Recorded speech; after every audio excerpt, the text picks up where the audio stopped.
الحمد لله والصلاة والسلام على نبيه وعلى آله وأصحابه المتأدبين بآدابه أما بعد فأعوذ بالله من الشيطان الرجيم بسم الله الرحمن الرحيم وعلمك ما لم تكن تعلم وكان فضل الله عليك عظيما صدق الله العظيم وبلغنا رسوله النبي الكريم ونحن على ذلك لمن الشاهدين والشاكرين والحمد لله رب العالمين. بڑی محبت کے ساتھ پڑھ لیجیے الصلاۃ والسلام علیک یا سیدی یا رسول اللہ وعلی آلک واصحابک یا سیدی یا حبیب اللہ. الصلاۃ والسلام علیک یا سیدی یا رسول اللہ وعلی آلک واصحابک یا سیدی یا نبی اللہ. الحمد للہ رب العالمین. آج ہم مرکز اہل سنت، مرکز میلاد مصطفیٰ، جامع مسجد شیر ربانی میں کریم آقا صلی اللہ تعالی علیہ وآلہ وسلم کے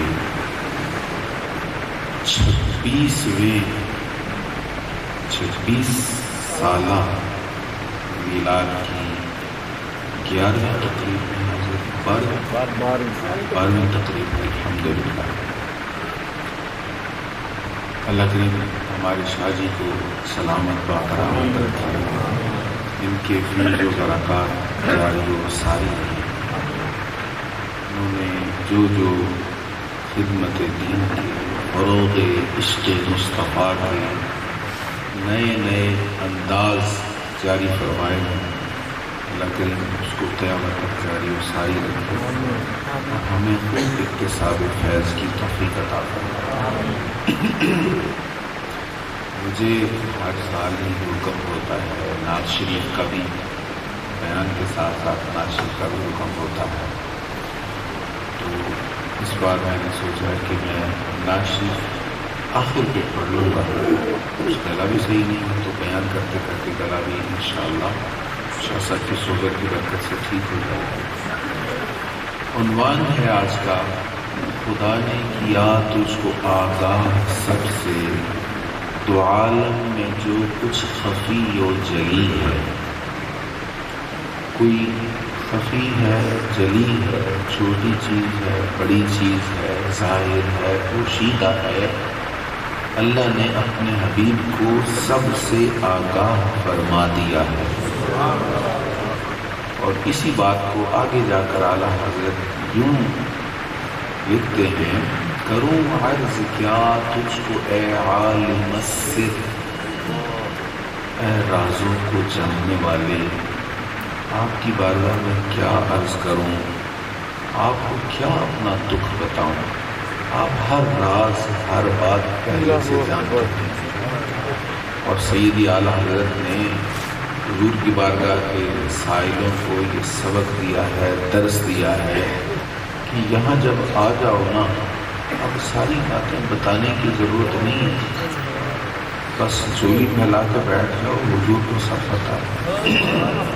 کروں عرض کیا تجھ کو اے عالم السر، کہ تجھ پر میری حالت دل کھلی ہے. تمنا فرمائیے روز محشر، یہ تیری رہائی کی چٹھی ملی. تمنا فرمائیے روز محشر، یہ تیری رہائی کی چٹھی ملی. نبی سرور ہر رسول و ولی ہے. حضور صلی اللہ تعالی علیہ وآلہ وسلم کے علم مبارک کے متعلق اللہ کریم ارشاد فرماتا ہے، وَعَلَّمَكَ مَا لَمْ تَكُنْ تَعْلَمْ، ہم نے آپ کو سکھا دیا. کیا سکھایا؟ ما، جو. اب لفظ جو کو سمجھیے گا. کوئی کہے پوچھو بھائی جو مرضی پوچھو. اب کون سی شے ہے جو جو میں نہیں ہے۔ آپ کے سامنے انواع و اقسام کی چیزیں پڑی ہوئی تھی، میزبان نے کہا جو چاہیں کھائیں، جو میں سب کچھ آ جاتا ہے۔ تو ماں وہ اسم ہے جو اللہ کے سوا ہر چیز کو شامل ہے۔ اللہ تعالیٰ نے فرمایا ہم نے آپ کو سکھا دیا ما لم تکن تعلم، جو آپ نہیں جانتے تھے ہر چیز آپ کو سکھا دی۔ وَكَانَ فَضْلُ اللَّهِ عَلَيْكَ عَظِيمًا، آپ پر اللہ کا عظیم فضل۔ دیکھیں اس کائنات میں جس کو جتنا بھی علم ملا ہے، اللہ کریم اس کے بارے میں فرماتا ہے وَمَا أُوتِيتُم مِّنَ الْعِلْمِ إِلَّا قَلِيلًا، جتنا بھی علم دیا گیا ہے یہ قلیل ہے، یہ تھوڑا ہے۔ بلکہ اس کائنات رنگ و بو میں جو ان گنت لاتعداد بے شمار چیزیں ہیں، ان سب کو بھی اللہ قلیل فرما رہا ہے، لیکن جو حضور کو علم دیا اس کے بارے میں فرمایا وَكَانَ فَضْلُ اللَّهِ عَلَيْكَ عَظِيمًا، میرے سونے حبیب آپ پر تو اللہ کا عظیم فضل ہے۔ تو جس رب کی بارگاہ میں یہ سب کچھ قلیل ہے، سب لوگوں کا علم قلیل ہے، تو جب وہ محبوب کے علم کو عظیم کہے گا تو اس کی عظمتوں کا ہم کیا اندازہ لگا سکتے ہیں۔ اس موضوع پر آپ سنتے رہتے ہیں، بیانات ہوتے رہتے ہیں۔ میں آج آیات بینات پر بات کرنے کی بجائے احادیث سے چند واقعات آپ کو پیش کروں گا کہ کریم آقا صلی اللہ تعالیٰ علیہ وآلہ وسلم ماضی بھی جانتے ہیں، حال بھی جانتے ہیں اور مستقبل کو بھی جانتے ہیں۔ اسی ترتیب سے واقعہ درج کروں گا۔ نبی رحمت صلی اللہ تعالیٰ علیہ وآلہ وسلم کے جانثار صحابہ کرام نے بدر کی لڑائی میں، بدر کے میدان میں عشق مصطفیٰ میں ڈوب کر وہ مر کے سر انجام دیے کہ دنیا حیران رہ گئی۔ مشرکین مکہ جو سمجھتے تھے کہ آج تو ہم مسلمانوں کو قتل کر دیں گے، بلکہ وہ باتیں کرتے تھے ہم رسیوں سے باندھ کر لے جائیں گے، ماریں گے نہیں، رسیوں میں جکڑ کر باندھ کر لے جائیں گے، پھر چن چن کر مکہ شریف میں ماریں گے۔ لیکن وہ جنہیں تر نوالا سمجھ رہے تھے اللہ نے انہیں فتح عطا فرمایا۔ حال کیا تھا؟ اسلحہ بھی پورا نہیں تھا۔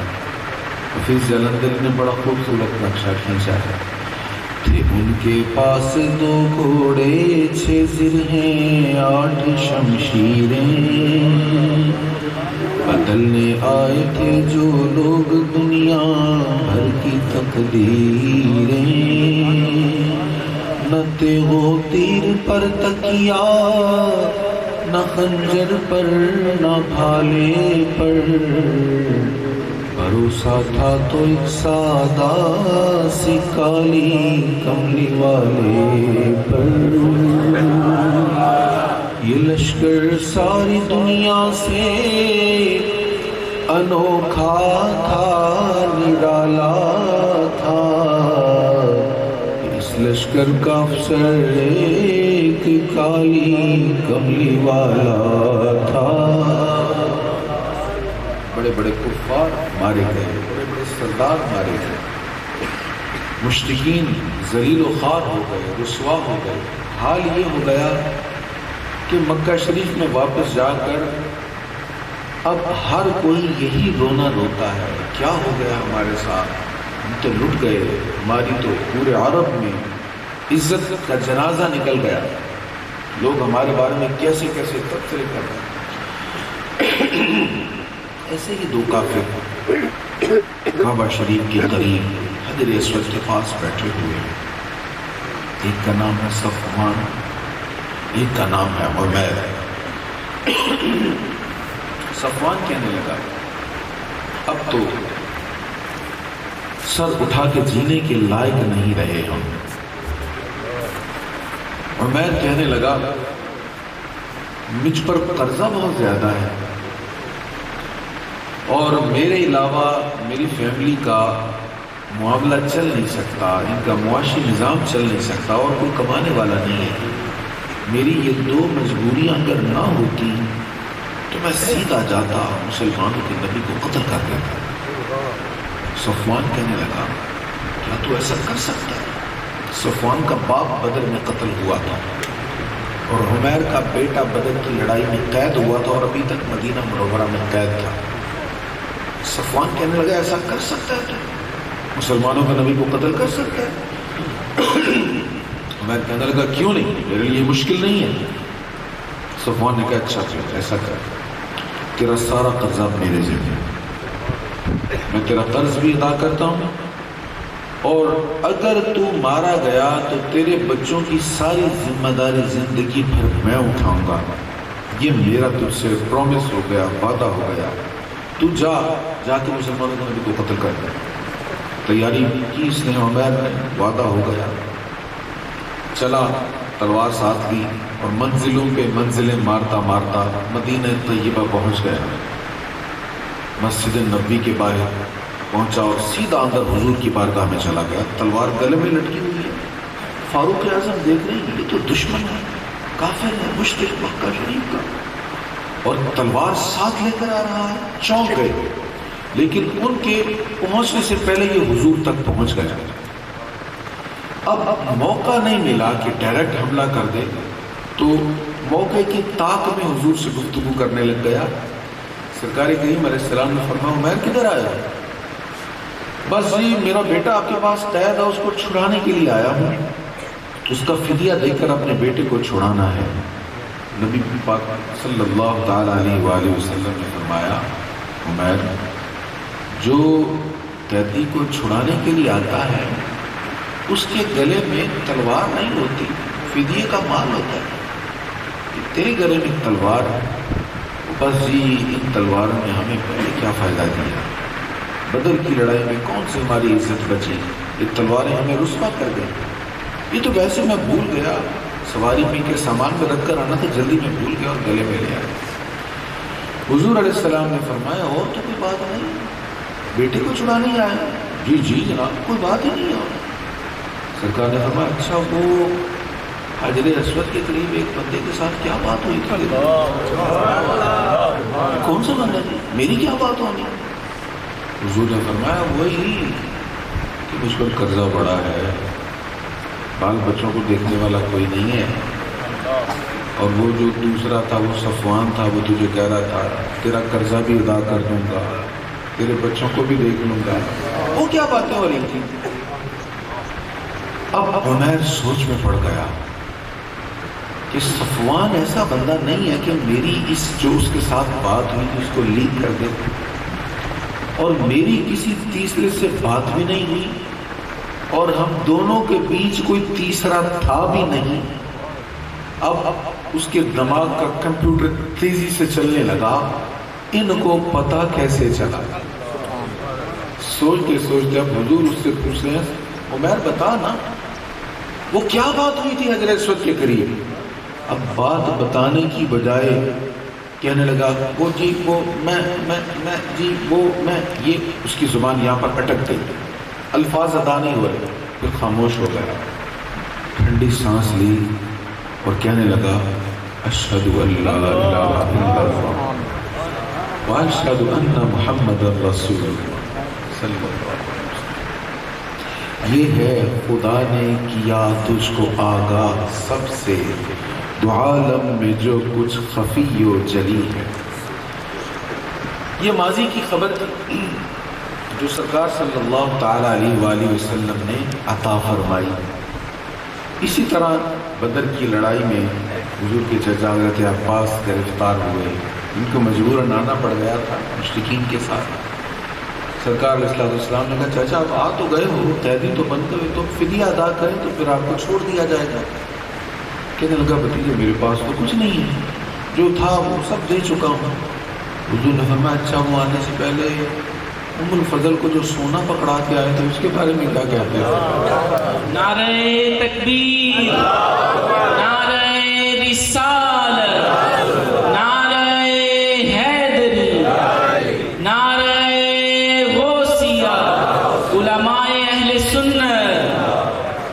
سونا پکڑا کے آئے تھے، اس کے بارے میں کیا کہتے ہو؟ کہنے لگے بھتیجے میں نے بچپن میں محسوس تو کر لیا تھا کہ آپ کے ساتھ کوئی خاص طاقتیں ہیں، آج یقین ہو گیا آپ واقعی اللہ کے رسول ہیں۔ حضور صلی اللہ تعالیٰ علیہ وآلہ وسلم مسجد نبوی میں رونق افروز ہیں۔ ایک مسافر آ گیا، آ کر کہنے لگا حضور میں نے کھایا کچھ نہیں، مسافر ہوں، کوئی کھانے کے لیے عطا ہو جائے۔ کریم آقا صلی اللہ تعالیٰ علیہ وآلہ وسلم نے گھر پیغام بھیجا اہلیہ صاحبہ کے پاس، کھانے کی کوئی چیز، جواب آیا سوائے پانی کے کچھ نہیں۔ دوسری اہلیہ صاحبہ کی طرف سے بھی یہی جواب، تیسری کی طرف سے بھی یہی جواب۔ تمام ازواج مطہرات نے کہا اس ذات کی قسم جس نے حق کے ساتھ مبعوث کیا ہے سوائے پانی کے کچھ نہیں۔ میں اکثر کہا کرتا ہوں حالات بڑے مشکل ہیں، معاشی حالات، روپیہ ڈی ویلیو ہو گیا، تنخواہیں کم ہیں، آمدنی بہت کم ہے، لیکن یہ سب تنگیاں دیکھ کر راحت تب آئے گی جب اسوہ رسول کو دیکھیں گے۔ ام المومنین کہتی 2 مہینے ہمارے گھر میں چولہا نہیں جلتا تھا، 2 مہینے، ایک چاند آتا تھا گزر جاتا تھا، دوسرا چاند آتا تھا گزر جاتا تھا، چولہا نہیں جلتا تھا۔ سرکار علیہ الصلوۃ والسلام نے جب سب ازواج مطہرات نے کہا پانی کے سوا کچھ نہیں ہے، تو حضور علیہ الصلوۃ والسلام نے پھر صحابہ میں اعلان کیا کون ہے جو اس کی مہمان نوازی کرے گا؟ میں محمد کہتا ہوں یقین کے ساتھ اللہ اس پر اپنی رحمتیں برسائے گا۔ مہمان کی مہمان نوازی بڑی اعزاز کی بات ہے، اللہ ہمیں نصیب کرے۔ اگر بغیر بتائے مہمان آ جائے تو پیشانی پر شکن نہیں آنی چاہیے، دل میں تنگی نہیں ہونی چاہیے۔ حضور علیہ السلام نے فرمایا کون مہمان نوازی کرے گا؟ ایک صحابی کہنے لگا کہ حضور میں حاضر ہوں۔ پتہ نہیں تھا گھر میں کیا صورت ہے، مہمان کو ساتھ لیا، چل دیے، گھر پہنچ گئے، اہلیہ صاحبہ کو بتایا حضور کا مہمان ہے، کھانے کی کیا صورت ہے؟ وہ کہنے لگی بچے تو پہلے ہی 2 دن سے بھوکے ہیں، تو کھانا نہ ہمارے لیے ہے نہ مہمان کے لیے، صرف بچوں کے لیے کچھ پڑا ہوا تھا۔ کہنے لگے بچوں کو جیسے 2 دن سلاتی رہی آج بھی سلا دو، بہلا کر سلا دو بچوں کو اور مہمان کو کھانا کھلا دیں، حضور کا مہمان ہے۔ کھانا سامنے لے آئے، اب مہمان کے سامنے میزبان نہ کھائے تو یہ بھی مینرز کے خلاف ہے نا، آداب کے خلاف ہے کہ صرف میزبان ہی کھائے۔ تو آداب کے پیش نظر وہ بھی پاس بیٹھ گئے۔ اہلیہ صاحبہ سے کہا کھانا تھوڑا ہے، اگر ہم نے بھی ساتھ کھایا تو مہمان صحیح طرح کھا نہیں پائے گا، رسول اللہ کا مہمان بھوکا نہ رہ جائے۔ تم ایسا کرنا جب کھانا شروع ہو تو تم کسی بہانے دیا بجھا دینا، ہم ساتھ بیٹھے رہیں گے، ایسے ہی ایکٹ کریں گے جیسے ہم بھی ساتھ کھا رہے ہیں، تو وہ مطمئن ہو کر کھائے گا کہ یہ بھی تو کھا رہے ہیں، تو اس کا پیٹ بھر جائے گا۔ اہلیہ نے ایسا ہی کیا، بہانے سے چراغ کو بجھا دیا، دیا بجھا دیا، مہمان کھا رہا ہے، یہ دونوں مہمان کے ساتھ منہ ہلا رہے ہیں، اس کو یہ محسوس کروا رہے ہیں کہ ہم بھی کھا رہے ہیں، یہاں تک کہ مہمان نے پیٹ بھر کے کھانا کھا لیا۔ یہ صحابی صبح حضور کی بارگاہ میں حاضر ہوئے، کریم آقا صلی اللہ علیہ وسلم نے پتہ کیا فرمایا؟ فرمایا اللہ تعالیٰ تیری مہمان نوازی پر راضی ہو گیا۔ آ کر خبر تو نہیں دی حضور بچے بھوکے سوئے ہیں، میں نے نہیں کھانا کھایا، اہلیہ نے نہیں کھایا، فرمایا سن اللہ تیری مہمان نوازی پر راضی ہو گیا۔ ماضی کی بھی خبر ہے، ماضی بعید کی بھی خبر ہے، ماضی قریب کی بھی خبر ہے، رات کیا ہوا اس کی بھی خبر ہے، اور صرف ماضی قریب و بعید کی خبر نہیں ہے بلکہ حال میں کیا ہو رہا ہے اس کی بھی حضور کو خبر ہے۔ سرکار علیہ الصلوۃ والسلام نے مختلف ممالک کے بادشاہوں کی طرف پیغامات بھیجے، خطوط روانہ کیے، دعوت اسلام دی، اور کسرا کی طرف بھی خط روانہ کیا۔ آپ کا جو بھی خط ہوتا تھا اس کے اوپر اللہ کا نام ہوتا، حضور کا اپنا نام ہوتا، اس کے بعد جس کی طرف خط لکھا ہے اس کا نام ہوتا۔ اور اس کو مخاطب کر کے کہا جاتا میں اللہ کا رسول. اب کسرا بہت بڑا بادشاہ تھا. ہمارا جو مکران ہے نا، بلوچستان کا مکران، یہ اس کی حکومت میں شامل تھا. اب یہاں سے آپ چلتے جائیں سارا افغانستان، پھر ترکستان، ایران، یمن تک اس کی حکومت تھی. اس دور کا یہ سپر پاور تھی اس کی حکومت جو تھی، سلطنت. بہت بڑا بادشاہ، بڑا متکبر، بڑا مغرور. حضور کا خط اس کے سامنے پہنچا تو غصے میں آ کر، غرور میں آ کر کہنے لگا حضور کے بارے میں، معاذ اللہ، میرا غلام ہو کر مجھ سے اوپر اپنا نام لکھا اس نے. خط کو پھاڑ دیا، پھینک دیا نیچے. اور اس کا گورنر تھا یمن کا بازان، اس کی طرف خط بھیجا. حضور کے متعلق کہا کہ اس نے بے ادبی کی ہے، اس کو زنجیروں میں پکڑ کر فوراً میرے پاس پیش کیا جائے. معاذ اللہ. بازان نے 2 بندے بھیج دیے طاقتور، ان کو کہا جاؤ پکڑ کر زنجیروں میں اور پھر میرے پاس لاؤ، میں پھر بادشاہ کے پاس، کسرا کے پاس بھجوا دوں گا. یہ دونوں لوگ آئے، ہٹے کٹے طاقتور، بڑی بڑی مونچھیں، داڑھی مونڈی ہوئی. حضور صلی اللہ علیہ وسلم کے قریب آ گئے، آ کر بیٹھ گئے.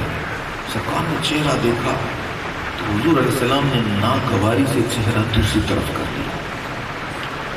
سرکار علیہ السلام نے کہا یہ شکلیں کیسی بنائی ہوئی ہیں تم نے؟ یہ توجہ سے سنیے، یہ کیسی شکلیں بنائی ہیں؟ یہ کس نے تمہیں کہا اس طرح شکلیں بنانے کا؟ کہنے لگے ہمارے رب نے کہا ہے.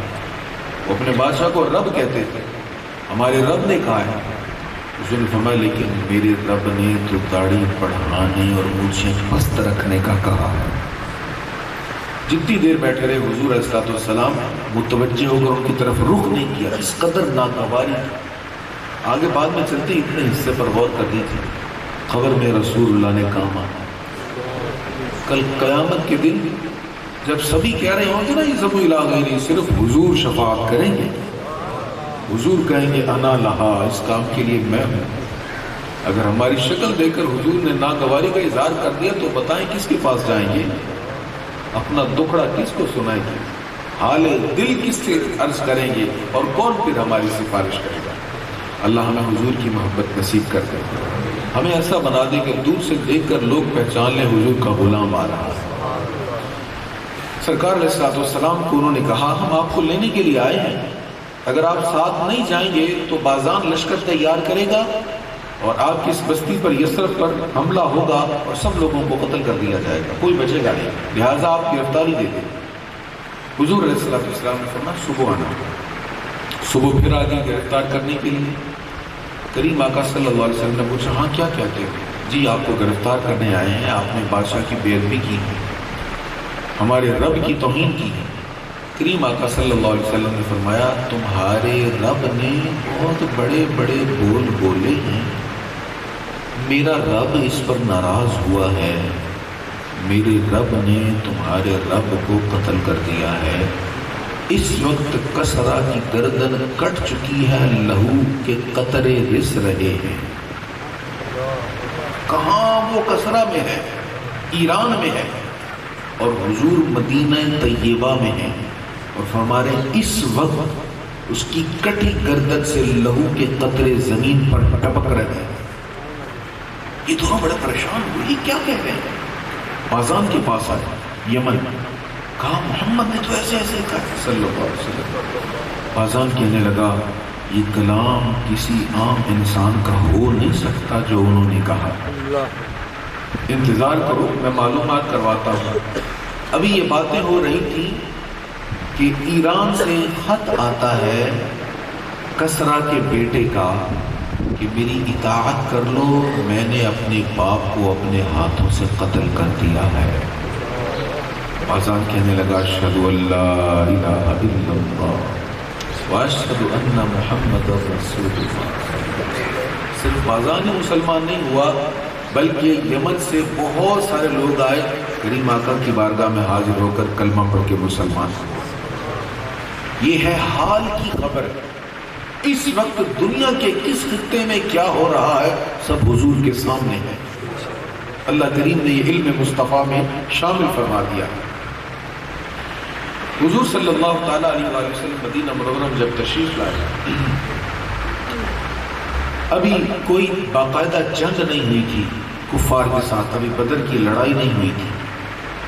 حضرت سعد انصار کے صحابہ میں سے بہت بڑے سردار ہیں، ان کی دوستی امیہ کے ساتھ تھی۔ امیہ مشرکین کا سردار تھا، مکہ میں رہتا تھا۔ تو حضرت سعد جب کبھی مکہ شریف جاتے تو اس کے پاس قیام ہوتا، اور امیہ بھی جب کبھی قافلے کے ساتھ روانہ ہوتا، یمن وغیرہ جانا ہوتا تو راستے میں حضرت سعد کے پاس قیام کر لیا کرتا۔ تو حضرت سعد رضی اللہ تعالیٰ عنہ عمرہ کی نیت سے مکہ شریف جاتے ہیں، امیہ کے پاس جا کر ٹھہرتے ہیں، کہتے ہیں کوئی وقت ایسا ہو جب لوگ نہ ہوں، مجھے کوئی دیکھے نہ، میں عمرہ کر لوں گا، طواف کر لوں گا، کوئی ترکیب ایسی بناؤ۔ امیہ کہنے لگا جب دوپہر کا وقت ہو تو گرمی شدید ہے آج کل، لوگ گھروں میں گھس جاتے ہیں، باہر کوئی نہیں ہوتا، تو ایسے میں تو آ جانا اور عمرہ کر لینا۔ حضرت سعد گئے، دوپہر کا وقت تھا، لوگ گھروں میں جا چکے تھے، طواف کرنے لگ گئے۔ اچانک ابو جہل کہیں سے آ گئے۔ ابو جہل نے آ کر دیکھا تو امیہ سے کہنے لگا یہ کون ہے؟ امیہ نے کہا یہ میرا دوست ہے، یہ سرب سے آیا ہے۔ ابو جہل کہنے لگا یہ سرب والے تو وہی نہیں ہے جنہوں نے محمد کو پناہ دی ہے صلی اللہ علیہ وسلم، میں ہے تو وہی۔ تو وہ کہنے لگا پھر تو میں اس کو طواف نہیں کرنے دوں گا۔ امیہ نے کہا میرا مہمان، سمجھانے کی کوشش کی۔ اب بحث بڑھ گئی، جب بحث شدت اختیار کر گئی تو ابو جہل نے امیہ کا ساتھ دینے کا فیصلہ کیا کہ یہ تو ہمارے علاقے کا ہی ہے، ہمارا ہی سردار۔ ابو جہل نے حضرت سعد سے کہا خاموش ہو جاؤ، یہ ہمارا سردار ہے۔ امیہ نے ابو جہل سے کہا، تو حضرت سعد رضی اللہ تعالیٰ عنہ فرمانے لگے امیہ زیادہ بڑھ بڑھ کر نہ بول، میں آقا سے سن چکا ہوں کہ تمہیں قتل کر دیا جائے گا۔ جیسے ہی حضور کی زبان سے یہ حضرت سعد کی زبان سے یہ نکلا، امیہ ایک دم چونک گیا، کہنے لگا کیا وہ مجھے مکہ میں قتل کریں گے؟ کہا یہ مجھے نہیں پتا، لیکن حضور نے کہا۔ اب اس کی زبان پر کیا تھا؟ کہنے لگا اللہ کی قسم محمد کبھی جھوٹ نہیں بولتے۔ کتنی بڑی بات! سرکار کریم علیہ الصلوۃ والتسلیم کی سیرت طیبہ کیسی شاندار ہے کہ دشمن قسم اٹھا کے کہتا ہے کہ اس نے کبھی جھوٹ نہیں بولا اور جھوٹ نہیں بولا۔ گھر میں آیا، آ کے اپنی وائف سے کہنے لگا میرے بارے میں ایسے ایسے میرے یسربی دوست نے کہا ہے۔ بیوی نے پتا کیا کہا؟ اللہ کی قسم محمد کبھی جھوٹ نہیں بولتے، ہیں دشمن لیکن حضور کی سچائی کا اعتراف کر رہے ہیں۔ اس نے بڑی کوشش کی کہ کسی طرح بچ جاؤں، لیکن بدر کی لڑائی میں اس کو جانا پڑا، اور پھر جب گیا وہاں اس نے بڑی تدبیر کی کہ میں نہ لڑوں اور نہ مجھے مارا جائے۔ حضرت عبد الرحمن بن عوف کے ساتھ اس نے کمٹمنٹ کی کہ مجھے کسی طرح بچا لے، تو میرا پرانا دوست ہے، اور پھر حضور تک قیدی بنا کر لے جا، وہ مجھے قید کر لیں، فدیہ دے کے چھوٹ جاؤں گا، بس اتنا کر کسی طرح قتل ہونے سے بچا لے۔ عبد الرحمن بن عوف کہتے ہیں میں نے بڑی بچانے کی کوشش کی، لیکن وہ بلال، جس بلال کو اسی امیہ نے مکے کی گلیوں میں گھسیٹا تھا، جس کے منہ پہ کوڑے مارے تھے، اللہ نے اس بلال کو توفیق دی، اس نے اپنی تلوار سے اس کی گردن اڑا دی۔ اللہ! تو جو مصطفیٰ کریم علیہ الصلوۃ والتسلیم کی زبان سے نکلا وہ ہو کے رہا، اور جو بھی مستقبل کے بارے میں حضور نے پیش گوئی کی وہ ہمیشہ ہوئی ہے اور ہمیشہ وہ پوری ہوتی رہے گی۔ آپ نے بہت ساری ایسی باتیں بھی ارشاد فرمائی، لوگ اس کو ماننے کے لیے تیار نہیں تھے، اور کوئی بھی عقل والا عقل کے پیمانے پر اس بات کو پرکھتا تو کبھی مان سکتا ہی نہیں تھا۔ اب دیکھیں نا، حضور صلی اللہ تعالیٰ علیہ وآلہ وسلم ہجرت فرما رہے ہیں، عالم یہ ہے کہ مسلمان جان بچا کر مکہ شریف سے بھاگ رہے ہیں اور مدینہ منورہ میں انصار کے پاس جا کر پناہ لے رہے ہیں۔ کیفیت یہ ہے، مشرکین نے 100 اونٹوں کا انعام مقرر کیا ہوا ہے کہ جو حضور کو یہاں ابو بکر رضی اللہ تعالیٰ پکڑ کر لائے، یا قتل کر کے لائے، اس کو 100 اونٹوں کا انعام دیا جائے گا۔ سراقہ بن مالک کہتے ہیں میرے بھی دل میں خواہش پیدا ہوئی، 100 اونٹ کو تھوڑی چیز تو نہیں، بہت بڑا مال ہے، بہت بڑا انعام۔ کہتے میں پیچھا کرتے کرتے حضور تک پہنچ گیا، چالاک تھے، سمجھدار تھے، نشانوں کو ڈھونڈتے ڈھونڈتے پا لیا حضور کو، اور حضور تک پہنچ گئے۔ کہتے جب میں قریب گیا اچانک میرا گھوڑا پھسلا اور اس نے مجھے نیچے گرا دیا۔ میں نے دل میں سوچا یہ کوئی اچھا شگون نہیں ہے، یہ گھوڑے نے مجھے گرا دیا ہے، یہ ضرور کوئی عظمتوں والے ہیں جن کا پیچھا میں کر رہا ہوں۔ لیکن پھر 100 اونٹوں کا لالچ دل میں آیا، پھر اٹھا، گھوڑے کو اٹھایا، پھر پیچھے بھاگا۔ اب کی بار جب گیا تو گھوڑے کی آگے والی ٹانگیں زمین میں دھس گئی، گھوڑے کی ٹانگیں زمین میں دھس گئی، پھر گر گیا۔ کہتے اب یقین ہو گیا، وہ تو شاید ٹھوکر لگی تھی، اب تو ٹانگیں زمین میں دھس گئی۔ کہتے جب مجھے یقین ہو گیا یہ سچے ہیں تو پھر میرا دل اس طرف مائل ہوا کہ یہ ضرور بادشاہ بنیں گے، ان کی سلطنت ہوگی، تو ان کے ساتھ کوئی ترتیب ایسی کر لو کہ آنے والا وقت میرے حق میں مفید ہو جائے۔ اسلام کی طرف دل راغب نہیں ہوا تھا۔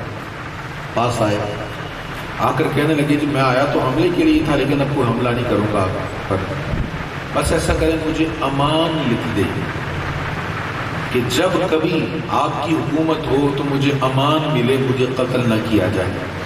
حضور علیہ السلام نے امان لکھ دی۔ اس کے پاس زیادہ راہ تھا، اس نے پیش کیا، قبول فرمایا اس کی ضرورت نہیں۔ جانے لگا تو حضور نے آواز دے کر کہا سراقہ، اس 100 اونٹوں کی لالچ میں بھاگنے والی میں کسرا بادشاہ کے سونے کے کنگن تیری کلائیوں میں دیکھ رہا ہوں۔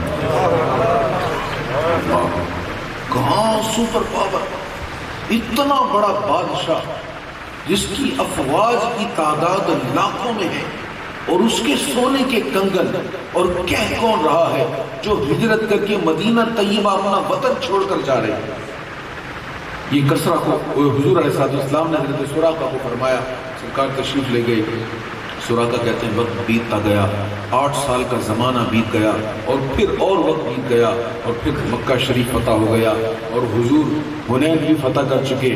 اور جب حضور حنین کو فتح کرنے کے بعد تشریف لے جا رہے تھے، راستے میں گزر رہا تھا، مجھے کچھ صحابہ نے پکڑ لیا، گرفتار کیا، حضور کی بارگاہ میں پیش کر دیا۔ میں نے وہ امان نامہ دکھایا، صحابہ نے مجھے چھوڑ دیا، لیکن دور سے میں نے حضور کو دیکھا تو میرا دل چاہا قریب جاؤں۔ میں نے دیکھا حضور اونٹنی پر سوار ہیں، سرکار کی پنڈلی مبارک ننگی ہو رہی ہے۔ کہتے پنڈلی ایسے لگی جیسے چاند کا ٹکڑا ہوتا ہے۔ میں کھنچتا چلا گیا اور مسلمان ہو گیا۔ سرکار کریم علیہ الصلوۃ والتسلیم کا پھر وصال با کمال ہوا۔ سیدنا صدیق اکبر کا دور خلافت آیا، گزر گیا۔ سیدنا فاروق اعظم کا دور خلافت آیا، اور بہت زیادہ فتوحات ہوئیں۔ پھر ایک دن وہ آیا کہ کسرا کے خزانے مسجد نبوی کے صحن میں ڈھیر لگا ہوا ہے، اور فاروق اعظم کہہ رہے ہیں بھئی کسی کا کوئی رہتا ہو، کوئی قرض وغیرہ کا معاملہ آ جائے، لوگ آ رہے ہیں اپنے اپنے معاملات بتا رہے ہیں، لے کر جا رہے ہیں۔ فاروق اعظم متوجہ ہو کر کہتے ہیں سراقہ تیرا کوئی حساب کتاب باقی تو نہیں ہے رسول اللہ پر؟ کہتے میں نے عرض کی حضور نے مجھے کہا تھا کسرا کے سونے کے کنگن تیری کلائیوں میں دیکھ رہا ہوں۔ آپ نے اٹھائے کہا یہ لے کسرا کے کنگن تیرے لیے۔ کیا ضروری تھا کسرا کے کنگن یہاں تک پہنچتے؟ بیٹے نے تو کب کا قتل کیا ہوا تھا، لیکن کنگن محفوظ تھے۔ کئی چیزیں برباد ہوئیں، بک گئیں، لٹ گئیں، لیکن جو مصطفیٰ نے کہا تھا وہ کنگن ویسے کے ویسے پہنچے، فاروق اعظم کے پاس پہنچے۔ حضور نے وصیت نہیں کی تھی عمر وہ کنگن آئیں گے تو اس کو دینا، لیکن جو میرے آقا نے کہا تھا ویسا ہی وہ ہو کے رہا۔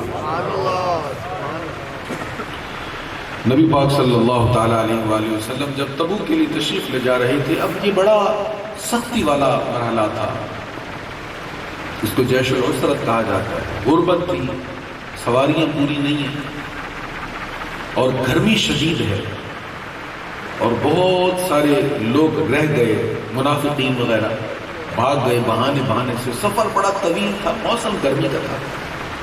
حضور علیہ السلام جا رہے ہیں، صحابہ کرام کہہ رہے ہیں سرکار وہ بھی پیچھے چلا گیا، وہ بھی بھاگ گیا، وہ منافق بھاگ گیا، وہ بھی بھاگ گیا، وہ بھی بھاگ گیا۔ حضرت ابو ذر رضی اللہ تعالیٰ عنہ کہتے ہیں میرا اونٹ بڑا کمزور تھا، میں ساتھ ساتھ چل رہا تھا، اونٹ سلو ہو گیا، ہوتے ہوتے پیچھے رہ گیا، یہاں تک کہ اونٹ بیٹھ گیا۔ ادھر صحابہ تبصرہ کریں حضور اب تو ابو ذر بھی رہ گئے پیچھے، وہ بھی نہیں آیا۔ سرکار علیہ الصلوۃ والسلام نے فرمایا اگر ہمارے حق میں بھلائی ہوگی تو اللہ لے آئے گا۔ حضور نے سب کے بارے میں یہ کہا جو چھوڑ دے، ہمارے حق میں اچھا ہوگا تو اللہ اس کو لے آئے گا، اور اگر ہمارے حق میں اچھا نہیں ہے تو شکر کرو اللہ نے تمہیں اس کے شر سے بچا لیا۔ ابو ذر کے بارے میں بھی یہی کہا۔ ابو ذر کہتے ہیں میرا دل بڑا پیچ و تاب کھا رہا تھا کہ کیسے میں پیچھے رہ جاؤں، میرا شمار منافقین میں نہ ہو جائے۔ کہتے ہیں ان کو بڑا چلایا نہیں چلایا، سامان اٹھایا کندھے پہ رکھا اور پیدل ہی بھاگنا شروع کر دیا۔ سرکار علیہ الصلوۃ والسلام کا ایک جگہ پڑاؤ ہوا، حضور کے دل میں تھا کہ ابو ذر کو تو نہیں رہنا چاہیے تھا، پیچھے مڑ کے دیکھ لیں شاید ابو ذر آئے گا۔ صحابہ کرام کہتے ہیں ہمیں معلوم ہو گیا کہ حضور کو ابو ذر کا انتظار ہے، تو ہم بھی پیچھے دیکھنے لگ گئے۔ ایک صحابی نے کہا حضور کوئی آ رہا ہے، مٹی اڑاتا ہوا آ رہا ہے، بھاگتا ہوا آ رہا ہے، مٹی اڑ رہی ہے۔ سرکار علیہ السلام نے فرمایا آنے والے تو ابو ذر ہو جا، کن ابا ذر، تو ابو ذر ہو جا۔ کہتے دھول چھٹی ہم نے دیکھا واقعی ابو ذر۔ اب حضور صلی اللہ تعالیٰ علیہ وآلہ وسلم نے کیا فرمایا، یرحم اللہ ابا ذر یمشی وحدہ ویموت وحدہ ویبعث وحدہ۔ صحابہ کرام نے جملہ سن لیا تبوک کے موقع پر، اللہ ابو ذر پر رحم فرمائے، اکیلا ہی آ رہا ہے، اکیلے کو ہی موت آئے گی اور اکیلا ہی اٹھایا جائے گا۔ حضرت ابو ذر رضی اللہ تعالیٰ عنہ کہتے ہیں وقت بیت گیا، زمانہ بیت گیا، سرکار کریم علیہ الصلوۃ والتسلیم کی ظاہری حیات طیبہ کا زمانہ ختم ہوا، سیدنا ابو بکر صدیق رضی اللہ تعالیٰ عنہ کا دور خلافت ختم ہوا، سیدنا فاروق اعظم رضی اللہ تعالیٰ عنہ کا دور خلافت ختم ہوا، سیدنا عثمان غنی رضی اللہ تعالیٰ عنہ کا دور خلافت آ گیا۔ حضرت ابو ذر رضی اللہ تعالیٰ عنہ اب کیفیت یہ ہے، آپ بستی چھوڑ کر شہر چھوڑ کر الگ تھلگ رہنے لگے، گوشہ نشین ہو کر۔ اللہ کریم آپ کو مدینہ منورہ لے جائے گا، آپ مدینہ شریف سے جب بدر کی طرف جائیں گے تو راستے میں ایک مقام آئے گا ربزہ، وہاں پر ایک چوٹی کے اوپر کچھ آثار اب بھی موجود ہیں۔ تو وہ جو آثار ہیں وہ اس طرح کے نہیں ہیں کہ بندہ دیکھ کر کہے کہ یہاں کو بہت بڑی بستی ہے، بہت بڑا گاؤں آباد تھا۔ اب بھی اگر آپ دیکھیں ان آثار کو تو آپ کہیں گے چند لوگ ہی یہاں رہتے ہیں۔ اب اگر وہ بہت تھوڑی لوگوں کے رہنے کی جگہ لگ رہی ہے تو اس دور میں تو کوئی بھی نہیں تھا سوائے ابو ذر کے۔ ابو ذر اکیلے آپ ہیں، آخری وقت آ گیا، مرض شدت اختیار کر گیا، چھوٹا بیٹا ہے، اہلیہ صاحبہ ہیں، اہلیہ رونے لگ گئی۔ کہاں کس بات پر رو رہے ہو؟ کہنے لگی اس بات پر رو رہی ہوں کہ آپ اللہ کے حبیب کے صحابی ہیں، لیکن اب آپ کا آخری وقت آ گیا ہے تو آپ کو دفنانے والا بھی کوئی نہیں، جنازہ پڑھنے والا بھی کوئی نہیں، کفن کے لیے کپڑا بھی ہمارے پاس نہیں ہے۔ حضرت ابو ذر کہنے لگے پریشان نہ ہو، میں نے رسول اللہ صلی اللہ تعالیٰ علیہ وآلہ وسلم کا ایک دن بیان سنا، مجلس میں جو لوگ بیٹھے تھے ان میں بھی موجود تھا۔ حضور علیہ السلام نے فرمایا لَيَمُوتُنَّ رَجُلٌ مِّنْكُمْ بِفَلَاةٍ مِّنَ الْأَرْضِ يَشْهَدُهُ عِصَابَةٌ مِّنَ الْمُؤْمِنِينَ، تم میں سے ایک شخص ایسا ہے وہ بالکل لوگوں سے الگ تھلگ ہوگا اور اس کو موت آئے گی، لیکن اس کا جنازہ پڑھنے کے لیے مسلمانوں کی جماعت آئے گی۔ اہلیہ صاحبہ کہنے لگی وہ کوئی اور بھی تو ہو سکتا ہے۔ فرمایا وہ جتنے لوگ بیٹھے تھے وہ سب بستیوں میں شہروں میں فوت ہوئے ہیں، سب کی موت کا مجھے پتا ہے، اب ایک میں ہی بچا ہوں، اگر میرے جنازہ کے لیے جماعت نہیں آئے گی تو حضور کا فرمان سچ نہیں ہوگا اور میرے آقا کا فرمان جھوٹ ہو نہیں سکتا۔ اہلیہ صاحبہ کہنے لگی ابو ذر اب کون آئے گا، حج کے دن ہیں، سارے قافلے مکہ شریف پہنچ گئے، سب حجاج پہنچ چکے ادھر، اب یہاں سے گزرنے والا کوئی نہیں، سب احرام باندھ چکے ہیں، اب وہ مشعر حرام کی طرف روانہ ہو چکے ہیں سارے، اب ادھر سے کسی نے نہیں گزرنا۔ کہنے لگے میرے حضور کا فرمان غلط نہیں ہو سکتا، انتظار کر رہے تھے، نوجوانوں کا ایک قافلہ آیا. مائی صاحبہ آپ یہاں کیا کر رہی ہیں؟ کہا ابو ذر کا آخری وقت آ گیا. کون ابو ذر؟ صحابی رسول. کہا ہاں ہاں. اللہ اکبر، کہاں ہے صحابی رسول؟ ہمیں اس کی زیارت کرنی ہے. دیوانہ وار ابو ذر کے ارد گرد نوجوانوں کا قافلہ اکٹھا ہو جاتا ہے. حضرت ابو ذر کا وصال ہو جاتا ہے، تدفین کی تیاری ہوتی ہے، جنازہ پڑھنے کا وقت آتا ہے تو عبداللہ ابن مسعود آ جاتے ہیں. حضرت سیدنا عبداللہ ابن مسعود رضی اللہ تعالی عنہ امامت فرماتے ہیں. وقت ختم ہو رہا ہے، بس خلاصہ کلام کے طور پر چند باتیں عرض کرنی ہیں. حضور کے ایسے بہت سارے ارشادات. سرکار نے بتایا کیا ہوگا، قیامت کب آئے گی، علامات بتائیں. ان طارد الحفاظ العراۃ العالۃ رعاء الشاء يتطاولون فی البنیان. تم دیکھو گے کہ وہ جو ننگے بدن اور ننگے پاؤں لوگ تھے اونچی اونچی عمارتیں بنانے کے مقابلے پر فخر کریں گے. ان تلد الامۃ ربتها، لونڈی اپنے بیٹے کو جنے گی، یعنی لوگ ماؤں کے ساتھ لونڈیوں والا سلوک کریں گے. بہت ساری پیش گوئیاں حضور نے فرمائی. حضور نے یہاں تک بتا دیا کہ قیامت جمعہ والے دن آئے گی، عصر کے بعد آئے گی، اور محرم الحرام کا مہینہ ہوگا، تاریخ 10 محرم. صرف سن نہیں میرے آقا نے بتایا. اور جو میرے مصطفیٰ کریم علیہ الصلوۃ والتسلیم نے پیش گوئی فرمائی ہے، آج تک دشمنان دین بھی کسی پیش گوئی کا رد نہیں کر سکے کہ جو کہا تھا ویسا نہیں ہوا، جو حضور نے کہا تھا ویسا ہی ہوا. جب ہر بات حرف بحرف سچ ہے تو جو ہمیں حضور نے کہا ہمیں اس پر شک کیوں ہے؟ جو ہمیں حضور نے کہا ہمارے مستقبل کے حوالے سے، قیامت کے دن کے حوالے سے، ہمیں اس پر ڈاؤٹ کیوں ہے؟ ہم کیوں متذبذب ہیں؟ عذاب والی حضور کی احادیث سننے کے باوجود، حضور کے ارشادات سننے کے باوجود ہمیں کیوں غلط فہمی ہے کہ ہم جو مرضی کرتے رہے ہماری بخشش ہو جائے گی؟ سوچئے گا، حضور نے کہا تھا صحابہ کرام علیہ الرضوان کو مخاطب کر کے، اور صحابہ کے ذریعے ہمیں کہا تھا کہ یاد رکھنا اسی قرآن کی وجہ سے تم ذلیل ہو جاؤ گے، اور اسی قرآن کی وجہ سے اللہ تمہیں عزت عطا فرمائے. آپ اپنی یہ 13-14 صدیوں پر محیط تاریخ کو ذرا دوہرا کے دیکھ لیں، ایک طائرانہ نظر ڈال کر دیکھ لیں کہ جب مسلمانوں کے پاس کچھ نہیں تھا لیکن قرآن سینے کے ساتھ لگا ہوا تھا، اللہ نے عزتیں عطا فرمائی. آج کون سی شے نہیں ہے مسلمانوں کے پاس؟ بری بحری افواج نہیں ہے، معدنی ذخائر نہیں ہے، پیٹرول مسلمانوں کے پاس نہیں ہے، سونا نہیں ہے، کیا نہیں ہے مسلمانوں کے پاس؟ دنیا کی بہترین زمینیں مسلمانوں کے پاس ہیں، بہترین جغرافی اسٹریٹجک والی سلطنتیں زمینیں مسلمانوں کے پاس ہیں. اس کے باوجود رسوا کیوں ہو رہے ہیں؟ عزت کیوں نہیں ہے ہماری؟ اس لیے کہ ہم نے قرآن کو چھوڑا ہوا ہے، اطاعت مصطفیٰ کو چھوڑا ہوا ہے.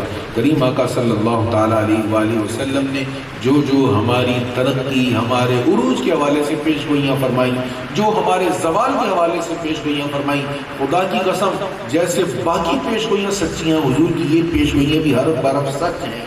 انہیں ماننا پڑے گا، صرف اس بات کا اعتراف اور یقین کر کے کہ علم مصطفیٰ بڑا عظمتوں والا ہے. خوش ہونے کی ضرورت نہیں ہے، خوش ضرور ہوں. حضور کی عظمتیں اتنی زیادہ ہیں کہ ہم تو سوچ بھی نہیں سکتے. جہاں آقا کریم علیہ الصلوۃ والتسلیم کے قدم پہنچے ہماری سوچ وہاں تک نہیں جا سکتی، ہم اس کا اندازہ بھی نہیں لگا سکتے.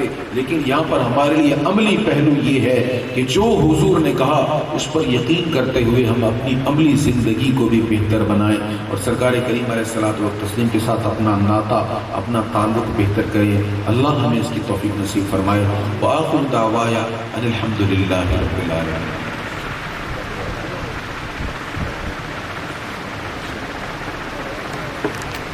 صلی اللہ علیہ یا رسول اللہ وسلم علیک یا پکارو یا رسول اللہ یا حبیب اللہ، پکارو یا رسول اللہ یا حبیب اللہ.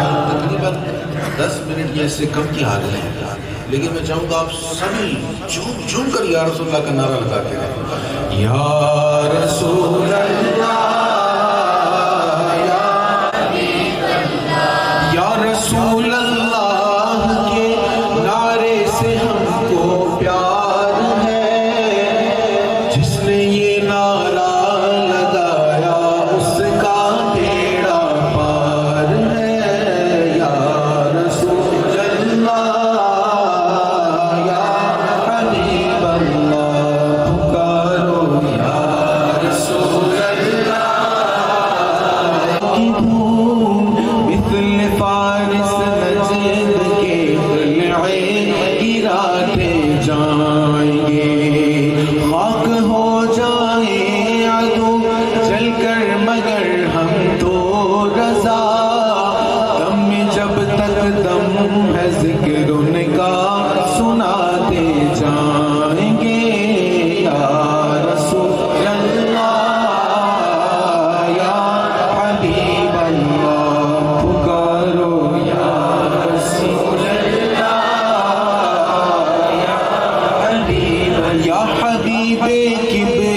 کا اہلا و سہلا مرحبا مصطفیٰ و مجتبیٰ اہلا و سہلا مرحبا آ گئے خیر الورا اہلا و سہلا مرحبا آئے شاہ انبیاء اہلا و سہلا مرحبا تم بھی کر کے ان کا چرچا اپنے دل چمکاؤ اونچ میں اونچا نبی کا جھنڈا گر گر میں لہراؤ پکارو یا رسول اللہ یا حبیب سرکار کی آمد دلدار کی آمد لب چوم کے بولو سب جھوم کے بولو گج وج کے بولو ذرا زور سے بولو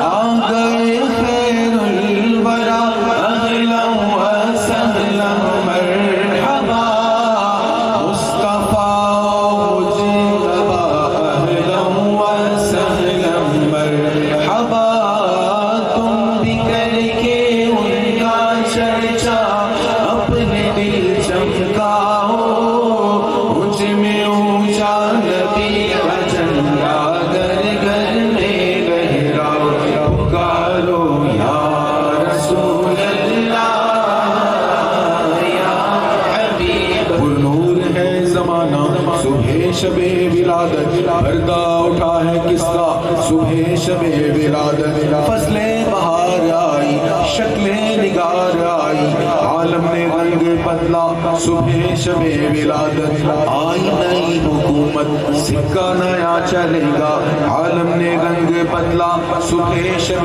ولادت پیارے ربیع الاول تیری جھلک کے صدقے چمکا دیا نصیبہ صبح شب ولادت روح الامین نے گاڑا